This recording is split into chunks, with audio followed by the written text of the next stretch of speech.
नमस्कार दर्शक, मराठी महाराष्ट्रामध्ये आपल्या सगळ्यांचं स्वागत आहे. मी संग्राम. ओबीसी विरुद्ध मराठा, जेव्हापासून मराठा आंदोलन उभा राहिलं तेव्हापासून ओबीसी विरुद्ध मराठा हे समीकरण जोडलं जात आहे. आणि या समीकरणामध्ये आणि या आंदोलनाच्या गोंधळामध्ये लोकसभा निघून गेल्या आहेत. लोकसभा निघून गेलेल्या आहेत. महायुतीला फार मोठा फटका सहन करावा लागलेला आहे. तर दुसरीकडं महाविकास आघाडीला चांगल्यापैकी जागा मिळालेल्या आहेत लोकसभेच्या. आणि म्हणून असं सांगितलं जातं आहे की जरांगे फॅक्टरमुळे महाराष्ट्रामध्ये महायुतीला फटका बसलेला आहे. यामध्ये काही प्रमुख मुद्दे आहेत आणि त्यावर आपण चर्चा करणार आहोत. आज एक आरोपसुद्धा जरांगेंवर किंवा मग मराठा समाजावर केला जातो आहे की जो पंकजा मुंडेंचा पराभव झाला तो पराभव फक्त जरांगेंच्या आंदोलनामुळे, मराठा विरुद्ध ओबीसी असा वाद केल्यामुळं केला जातोय, अशा प्रकारचे आरोप सध्या लावले जात आहेत. मी सुरुवातीलाच सांगितलं की पंकजा मुंडे या स्वतःहून आणि त्यांच्या पार्टीचा आणि त्यांच्या कर्तृत्वाचा विरोध या सगळ्या गोष्टींचा बळी झालेले आहेत. ते कसं झालेलं आहे मी थोडक्यात पुढच्या काही मिनिटांमध्ये मांडणार आहे. मुळामध्ये ओबीसी विरुद्ध मराठा हा वाद आहे हे मान्य करूयात, मात्र त्याचा निवडणुकीवर परिणाम झालेला आहे हे अजिबात मान्य करता येत नाही. त्याचं कारण असं आहे की जरांगेंनी जर मराठा विरुद्ध ओबीसी हा वाद पेटवला आहे आणि त्यामुळे मराठी एकत्र आलेत आणि नंतर महाविकास आघाडीला चांगल्या जागा मिळालेल्या आहेत आणि महायुती फार बॅकफूटवर गेलेली आहे. एक मुद्दा लक्षात घ्या, जरांगे यूपीमध्ये तर नव्हते, तिथं 40 जागांचा पराभव कसा काय झाला. यूपीचं सोडून द्या, फार यूपी दूर आहे. महाराष्ट्रामधला आणि जरांगेंच्या आंदोलनाच्या बगलात असलेला एक उमेदवार मंगेश साबळे, ज्याला जरांगे म्हणायचे, याला पाडून टाका, त्याला घरी बसवा, जातीच्या विरोधामध्ये उभा राहणाऱ्याला घरी बसवा. मात्र त्या मंगेश साबळेनं 1,50,000 मतं मिळवलेली आहेत. जरांगे म्हणाले त्याला मतदान करू नका, त्याला पाडून टाका, तरीसुद्धा लोकांनी ऐकलेलं नाही आणि मंगेश साबळेला मतं दिलेली आहेत जवळजवळ 1.5 लाख. मग जरांगेंचं लोक ऐकतात हे कशावरून? कसं काय गृहीत धरायचं की जरांगेचं लोक सांगितलेलं ऐकतात, मराठे ऐकतात?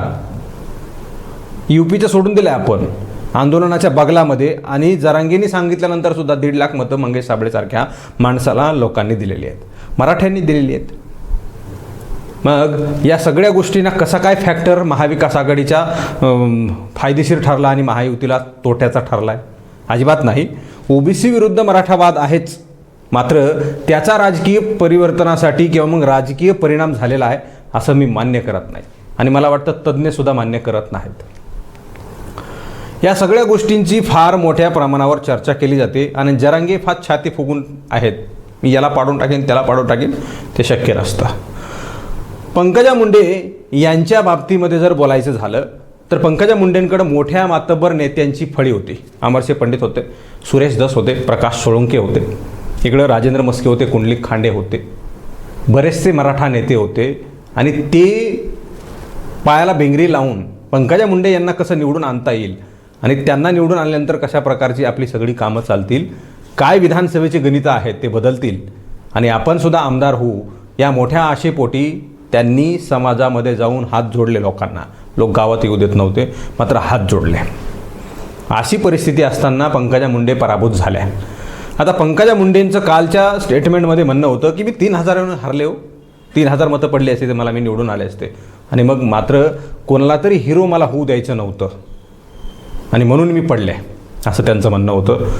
खरं तर पंकजा मुंडे यांनी मनोज जरांगेंचे आभार मानले पाहिजेत. ते कशासाठी माहिती आहे का? ओबीसी त्यांच्या बाजूने उभ्या केल्या कारणाने मराठा विरुद्ध ओबीसी वाद निर्माण झालाय खरं तर, आणि त्यामुळे इकडं मराठी एकत्र झालेत तर तिकडं ओबीसी सुद्धा एकत्र झालेत आणि एकत्र झाल्यामुळं पंकजा मुंडे यांना तिकडं जवळजवळ लाखाहून अधिक मतं ही ओबीसींची मिळालीत, जे की भारतीय जनता पार्टीच्या सगळ्या परिस्थितीवरून आणि वातावरून ते त्यांना मिळणार नव्हते. अनेक लोकांची आम्ही कुजबूज ऐकतो, आम्हाला इच्छा नव्हती मतदान करायची, मात्र आम्हाला जाणीवपूर्वक जरांगेंच्या या सगळ्या वातावरणामुळे आम्हाला तिकडं मतदान करावं लागलेलं आहे. आम्ही स्वतः कानाने ऐकलं आहे, आमच्या लोक स्पष्ट बोलत आहेत. वंजारी समाजातले लोकसुद्धा स्पष्ट बोलत आहेत, हे मी या ठिकाणी जाणीवपूर्वक सांगतो आहे. म्हणजे कुठल्या जरांगेंमुळे पंकजा मुंडेंचा पराभव झालेला नाही. भारतीय जनता पार्टी आणि पंकजा मुंडे यांचं जे काही काम आहे फार मोठ्या ताकदीनं केलेलं, त्या कामामुळे पंकजा मुंडे यांचा पराभव झाला आहे हे सांगणं अजिबात कठीण वाटत नाही. अत्यंत सुलभ आणि सोप्या पद्धतीने मी हे सगळं सांगितलं आहे. दुसरी गोष्ट महत्त्वाची आहे ती म्हणजे पंकजा मुंडे यांना खासदार करण्यासाठी ज्या ज्या मराठा नेत्यांनी कष्ट उपसलेत, गावागावात जाऊन मराठा मतदारांचे पाय पडलेत, त्यांनी हात जोडलेत, यावेळीस पंकजा मुंडेंना मतं द्या. त्यामध्ये अमरसिंह पंडित असतील, सुरेश दस असतील, प्रकाश सोळंके असतील, तिकडं आजबे असतील, बीडमध्ये असतील कुंडलिक खांडे असतील, राजेंद्र मस्के असतील, या सगळ्या लोकांनी मतं मिळून, तिकडं आडसकरसुद्धा आहेत, या सगळ्या लोकांनी मतं मिळवून देण्यासाठी गावोगावी खेडोपाडी जाऊन हातं जोडलेत आणि मतं दिलेले नाहीत असं अजिबात नाही. मतांची संख्या कमी असेल, मात्र मराठा समाजाची मतं या सगळ्या अत्यंत तप्त वातावरणामध्ये पंकजा मुंडेंना या नेत्यांनी मतं दिलीत. त्या निवडून आल्या नाहीत, हे त्यांचं अपयश नाहीत, हे वैयक्तिक पंकजा मुंडे यांचं अपयश आहे असं म्हणायला हरकत नाही. आणि जर तरीसुद्धा पंकजा मुंडे निवडून येत नसतील तर हे नेते काय करतील त्याला? पुन्हा दुसरी एक महत्त्वाची गोष्ट आहे, अशी चर्चा आता जिल्हाभरामध्ये निर्माण झाली, गावगाड्यामध्ये आणि खेडोपाडी, कट्ट्यावर वट्ट्यावर, ग्रामीण भागामध्ये, शहरी भागामध्ये एक चर्चा आहे, ती म्हणजे पंकजा मुंडेंसाठी मराठा नेत्यांनी कष्ट उपसले, आता त्या मराठा नेत्यांचं काय? मग अमरसिंह पंडित असतील, सुरेश दस असतील, प्रकाश सोळंके असतील, रमेश आडसकर असतील, इकडे बीडमधले 2-3 नेते आहेत, या सगळ्या नेत्यांचं काय? या नेत्यांसाठी ओबीसी वर्गामध्ये पंकजा मुंडे मतं मागण्यासाठी जाणार आहेत का? हा सवाल उपस्थित केला जातोय आणि यावर चर्चेला फार मोठा उहापोह केला जातोय. त्याचं कारण असं आहे की पंकजा मुंडे मराठा समाजाच्या आंदोलनाकडे गेल्या नाहीत, मात्र ओबीसींच्या आंदोलनाकडे जातीनं गेल्या. काल शिष्टमंडळाच्या बैठकीत होत्या आणि वेळोवेळी त्या बाजूसुद्धा त्या ठिकाणी मांडतायत. कधी? निवडणुका संपल्यानंतर. त्याच्या अगोदर ओबीसींच्या कुठल्याही मेळाव्याला पंकजा मुंडे उपस्थित राहिल्या नाहीत. त्याचं कारण असं आहे की मराठा समाजाची मतं मिळणार नाहीत.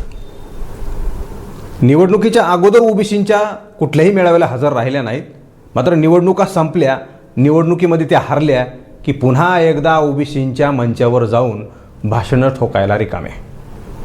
म्हणजे सगळं राजकारण तुमच्या सोयीसारखं झालं पाहिजे, सगळी परिस्थिती सगळी तुमच्या सोयीसारखी झाली पाहिजे, म्हणजे तुम्ही त्यावरून स्वार व्हायचं आणि मस्तपैकी सत्ता गाठायची, अशी सगळी परिस्थिती आहे. त्यामुळे जरांगेंना दोष देण्यामध्ये इथं काही नाही. मी सुरुवातीला सांगितलं, जरांगेंचं कोणी ऐकत नाही. जरांगेंचं ऐकत असतं तर मंगेश साबळेंना 1.5 लाख मतं पडली नसते. आणि त्यामुळून म्हणजे त्या सगळ्या गोष्टींवर मी एक निष्कर्ष काढतो की जरांगेंचं कुणी ऐकत नाही. काही लोक ऐकत असतील, ते कशापोटी समाजासोबत राहायचं आहे म्हणून, आणि या सगळ्या गोष्टींना तुम्हाला मान्य करावा लागणार आहे. फार वेगळी आणि वाईट परिस्थिती आहे. मराठा समाजाच्या या सगळ्या नेत्यांची येणाऱ्या काळामध्ये फजिती व्हायला वेळ लागणार नाही. ज्या नेत्यांनी गावोगावी जाऊन हातं जोडली त्या नेत्यांना पंकजा मुंडेंनी आता ओबीसीच्या मंचावर जाऊन थेट घरचा रस्ता दाखवला आहे का? अशा प्रकारची चर्चा बीड जिल्ह्यामध्ये मोठ्या प्रमाणावर केली जाते. याची उत्तरं मिळायला हवीत. त्या मराठा नेत्यांनी काय करायचं? पंकजा मुंडेंना मंचावर घेऊन जाता येईल का? किंवा पंकजा मुंडे ओबीसी बहुल गावामध्ये मतदारसंघामध्ये जातील का की या मराठा नेत्याला मतं द्या? नेहमी मला ओबीसी विरुद्ध मराठा आणि मराठा ओबीसी असा उल्लेख करावा लागतोय. या आंदोलनामुळे, राजकारण्यांच्या कुरघोड्यांमुळे आणि राजकारण्यांच्या आंदोलन उभा करण्यामध्ये, पाठिंबा देण्यामध्ये, त्यांना काढून घेण्यामध्ये, ह्यांना बसवण्यामध्ये मराठा विरुद्ध ओबीसी नेहमी होत आलेलं आहे.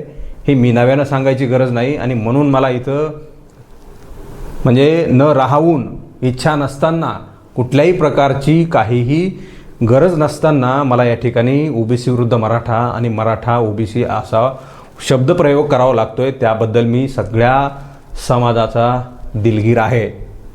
मात्र सत्य नाकारता येत नाही आणि या सगळ्या गोष्टी झाकल्या जाऊ शकत नाहीत.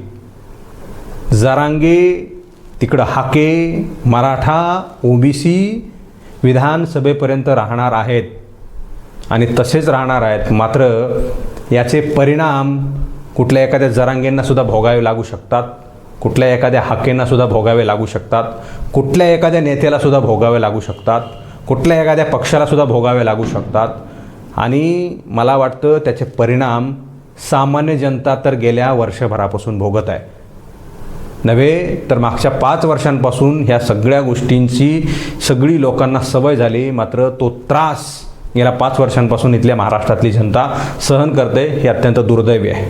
राजकारण्यांनी कुरघोडी आणि गटातटाचं जातीपातीचं आणि खुनसी राजकारण सोडून दिलं पाहिजे. सत्तेसाठी लोकप्रियता मिळवा, लोकांमध्ये जा, लोकांना आवडेल असे कामं करा आणि नंतर तुम्हाला लोक सत्तेमध्ये बसवतील.